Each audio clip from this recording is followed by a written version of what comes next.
Hey everyone, welcome back to the new year. If your university is like our university here at KU, we have just begun our new year. In fact, yesterday was our first day of classes, and I had undergraduates that were all excited to learn about methods and strategies for engaging and teaching all students. And a lot of their conversation was around something that we talk about quite a bit here at CIDDL, which is artificial intelligence. So we started off the year this year by doing a kind of a back to school series on things that we should be thinking about. And so we're going to do a quick overview of those things, and then we're going to break off the recording. So if you're only watching the YouTube, you're only seeing part of the office hours. You're only seeing the first part. You could join us live, and then you get to stay for the second part, which is kind of interacting and asking questions. So I'm just going to actually go right to the website and kind of highlight some of the things that we've been talking about here at CIDDL.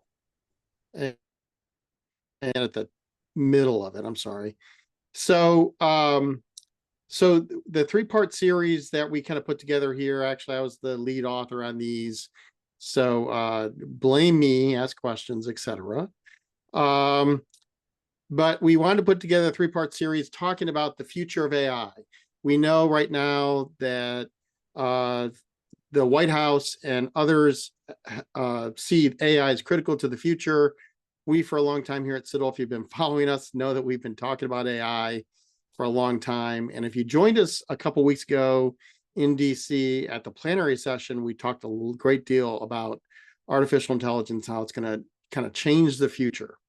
So the first part in the series kind of just is an overview of some of the things that we're anticipating seeing, and gets into why this is critically important and critical to the conversation around artificial intelligence in the field of special education is that we not only need personnel for classrooms to be looking at this stuff and be literate in this area, but we also need the field as a whole to develop an evidence base around these areas. So we need to do research around AI. And as I'm sure others will jump in later in the call, we've been doing this work for a little bit of time. The folks at CIDDL, beyond CIDDL, we've been doing this research for a number of years, if not over a decade, if we're dating myself and Matt and others. But anyhow, what are some areas of critical import that we should be thinking about? One, obviously, we need to build AI literacy across the field. And beyond that, we need technology literacy. And beyond that, we need information literacy. So we need to be thinking about in the field how to build that, not as standalone courses separately from what we're teaching, but in the courses that we are teaching on a day-to-day basis, to have the students think about what AI and technology literacy and information literacy mean for the field of special education and supporting students with disabilities and their families. That's a critical thing. So for instance, in the course I'm teaching this semester, undergraduates, they're going to be graduating this spring in middle school and secondary subject areas as subject area specialists, teachers in general education. We have built in AI literacy into the course, and we have built it into the assignments. The students have to demonstrate their literacy. Along with that, we have to think about how these kind of things interact with evidence-based practices. And so supporting AI and the use of evidence-based practices, it's something that we need to be bringing into the conversation.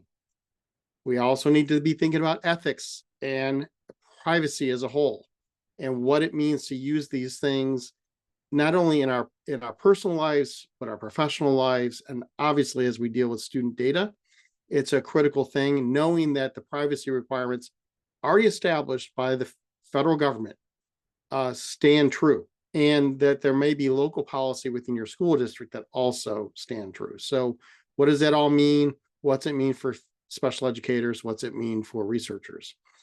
From a research sort of stance, we have to be looking at the role and impact of AI and access around these issues, both access and accessibility.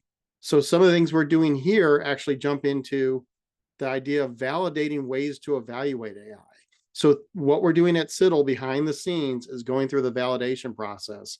So Jörn, who's on the call here, one of our research assistants, and we're going through a validation process at looking at how AI impacts student learning and teacher decision-making around that.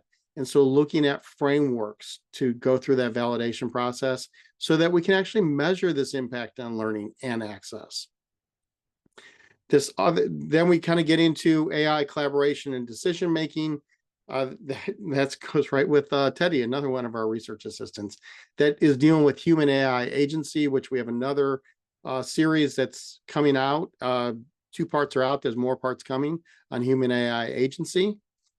These are things that we need to be talking about in the field. And then practical, long-term, and policy considerations as a whole. So those are things that we highlighted a couple weeks ago in our first part of the blog series. The second part of the blog series came out last week, which is kind of department level things. So if you're in the field of special education, pre-service personnel development, you know that we have various department committees and groups that are working behind the scenes of prepping our classes, etc.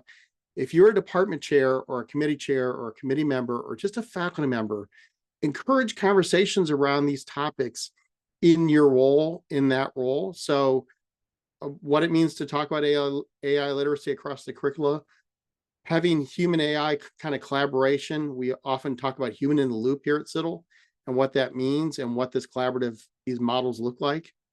How we actually embed and strengthen ethics and privacy around the use of AI, preparing research for building that evidence base, what that all means, and how we teach it in our classes, and how we think about what are our research questions we're asking, what are the methods we're using, building and infusing these kind of AI partnerships in the schools and the schoolwork that we're doing so that we're teaching students not only in our classes, but actually in the field and building that overall and building overall capacity. We talk about what this actually means. And if you're in a department that's attempting to do these things and working on these things, CIDDL would love to hear from you. We would love to kind of create little case studies, have you kind of come on and talk about your experience in doing this work, and kind of show up around helping support the field doing that work.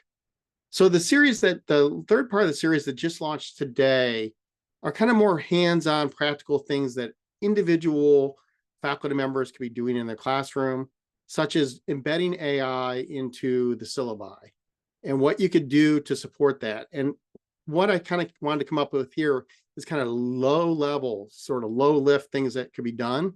Because again, this is one of those things that if you think about AI as a whole, it could be completely overwhelming. So what are simple steps that you could take in embedding AI in the things you do on a daily basis? So thinking about doing things like embedding AI evaluation into a little assignment, doing a small assignment where it's a 1-page technology analysis, breaking it down, how it's going to be used, embedding AI reflection into a weekly journal, having a simple syllabus statement there, which I know is something we've worked on in the past here at CIDDL, and I think we have some example syllabus statements that are there. We've also kind of left one in here for you. And then do some in-class activities. We had a lot of fun with that. In fact, if you've paid attention to our office hours over the last year, Matt and I actually went back and forth with personalizing GPTs and using those in our classes. And you can go back into YouTube and watch that and how we did that. And I'm sure we'll be covering that again in the future. But little quick things you can do: human versus AI lesson planning, having the students kind of pick apart those lesson plans, talk about those things, learn about effective prompt engineering or just prompting and how to make the AIs kind of do, or the GPTs do what you want them to do. Looking at doing a data detective challenge, using those AIs in that sort of work. And then thinking about how we can use these things. If you're teaching a class that has a practicum component to it, look at those field-based sort of tie-ins. Have students exposed to it in the field using it, such as doing little observation, doing a school-based sort of mini project. But overall, make sure you keep it manageable. Start small. We don't have to kind of take everything on at one time. Kind of start small and kind of help the field learn. So as you're learning, various things that have been successful and even things that haven't been successful. Make sure you're sharing those. And if you want us to help you share those, get in contact with CIDDL and we can help get that word out a little bit further and maybe have you host one of these office hours even, or a webinar, or just simply do a blog post, etc. So we'd love to hear from you here at CIDDL. So this is the end of the formal part of the presentation, unless I've received questions that the field wants me to answer before we leave the recording. We good for now? Let's see. Do we have any questions before we end our recording? Give everyone a second. I know there's one that we had. What is your personal example of a low lift way that has worked positively and helped with your assignments that did not add major grading or prep burden? So a low lift way to embed this. One of the things we've had them do, in fact, one of the ideas here that I left in there was to evaluate where they can evaluate. Here it is right here, where we have them look at both human created lesson design lesson plans and then AI created lesson plans, and have them compare the two, have them kind of pick apart both of them. Because what you'll find out is obviously the humans are not always great at everything, but neither are the AIs. And having them think about how does this meet this need or this need. Sometimes within our classes, we use AI to develop personas of students and characteristics of students. And then we actually do a walkthrough of these characteristics. So if we develop a persona around student A, and then we have them, okay, how would this student approach and walk through this lesson? And what are some of their needs? Are those needs being met? Are they not being met?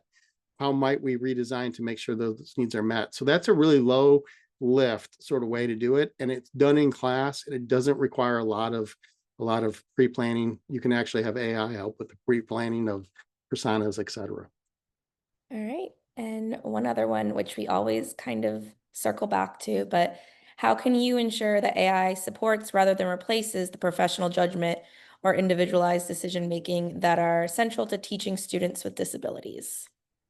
That's a great question. Again, I think that's part of that conversation of making sure that we as humans are in the center of the conversation and talk about that process. I mean, for a long time in our classes, we teach classes on collaboration, right? On what it means to collaborate with other professions, whether if you're in special ed, what it means to collaborate with general educators, related service personnel, how to involve parents in the decision-making process.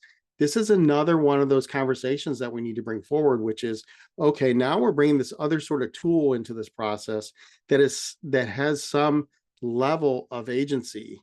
How do we actually bring that? How do we use it in a right sort of way?